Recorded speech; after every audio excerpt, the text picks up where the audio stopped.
Doctor గారు, ఒక మగాడు ఫిట్‌గా ఉండడానికి, అదే విధంగా తనకి కావాల్సిన మంచి లక్షణాలు ఏంటి సార్? ఒక మగవాడు ఫిట్‌గా ఉండాలంటే అంగం టైట్‌గా ఉండాలి, వీర్యం వైట్‌గా ఉండాలి, మన టెస్టికల్ సైజు రైట్‌గా ఉండాలి. మగాడులా ఉండాలంటే అంగం ఫుల్ టైట్, వీర్యం వైట్, టెస్టికల్ గోటిలు ఉంటాయి కదా, దాని సైజు రైట్. ఈ మూడు కరెక్ట్గా ఉంటే ఒక మగాడు ఫుల్ ఫిట్, సెక్స్ కోసం అర్హుడు, డిజర్వ్ అవుతాడు, వీడు సెక్స్ చేయడానికి పనికొస్తాడు. ఇవి లేకపోతే సమస్యలు వచ్చినట్టే.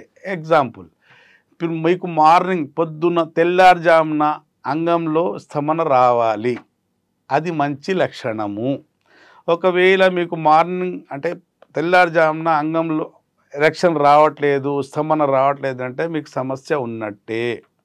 ఎప్పుడు వీర్యం వెళ్ళినా అది పల్చగా ఉండి తెల్లగా ఉండకపోతే అది కూడా ఒక సమస్యే. క్వాంటిటీ బాగుండాలి, క్వాలిటీ బాగుండాలి, కలర్ వైట్గా ఉండాలి, వీర్యం కలర్ కూడా వైట్గా ఉండాలి.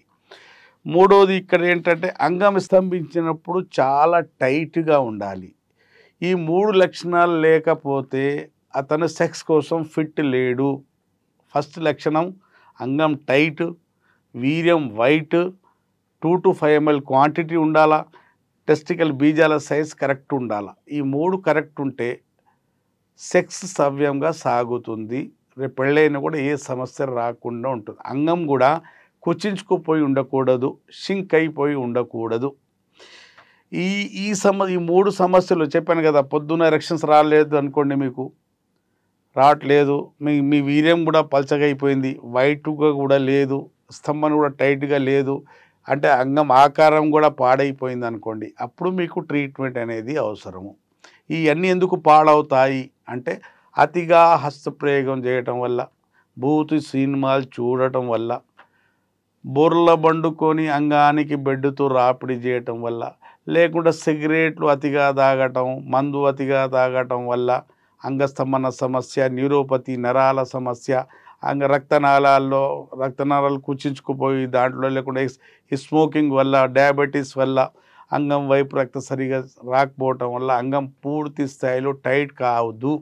టైట్ కాకపోవటం వల్ల అప్పటి నుంచి మనకు స్టార్ట్ అయిపోతుంది ఏంటి, ఒక కన్ఫ్యూజన్, నేను మగాడినా కాదా అని డౌట్, సెక్స్ పనికొస్తానా కాదా అని డౌట్. ఈ మధ్యకాలంలో చాలామంది ఫోన్లు చేసి, సార్ నేను చాలా రోజులు హస్తప్రయోగం చేశాను, ఇప్పుడు పెళ్ళికి వెళ్తున్నాను, కానీ అంత పూర్వంలో ఉన్నంత అంగస్తంభన ఇప్పుడు లేదు, అంత టైట్ అవ్వట్లేదు, ఇప్పుడు నేను పెళ్ళి చేసుకోవాలా లేదా అని అడుగుతుంటారు ఫోన్ల మీద.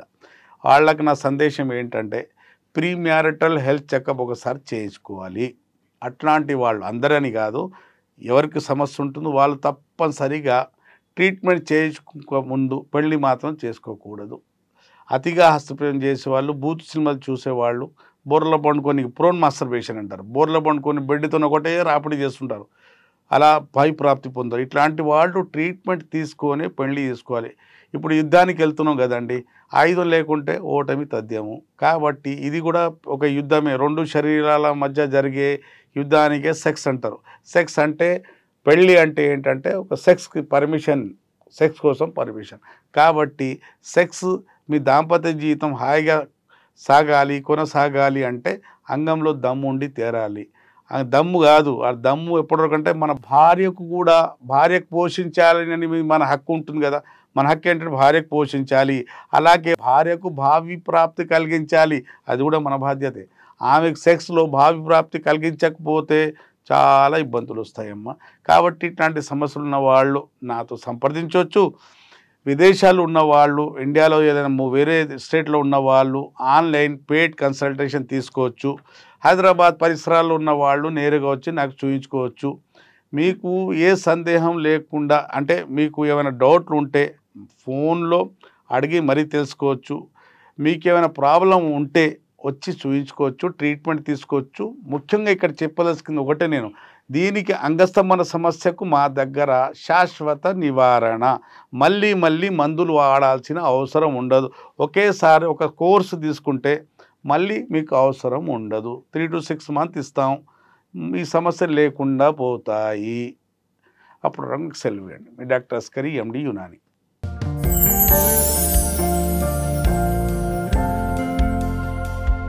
లవ్. ఈ అందమైన 4 అక్షరాల బారిన పడని మనిషి ఉండరు, మనసు ఉండదు. ఈ లవ్ కొంతమంది జీవితానికి సరిపడా మధురమైన అనుభూతులను అందిస్తే, మరికొంతమందికి జీవితాంతం వెంటాడే చేదు జ్ఞాపకాలను మిగిల్చుతోంది. లైలా మజ్ను, పార్వతీ దేవదాస్ ఈ 2 కథల్లో మజ్ను లైలా ప్రేమ కోసం ఎంత పరితపించాడో విన్నాం. దేవదాస్ పార్వతీ ప్రేమ కోసం ఎంత పిచ్చోడయ్యాడో చూసాం. కానీ లైలా మజ్ను ప్రేమ కోసం ఎంత ఆరాటపడిందో మనం ఆలోచించలేదు. దేవదాసు దూరమయ్యాక పార్వతీ పరిస్థితి ఏంటో మనం అర్థం చేసుకోలేదు. ప్రేమ నుండి పెళ్లి వరకు వెళ్ళలేకపోయినా ఎంతో మంది అమ్మాయిల బ్రేకప్ స్టోరీస్తో మీ లవ్ టుడే.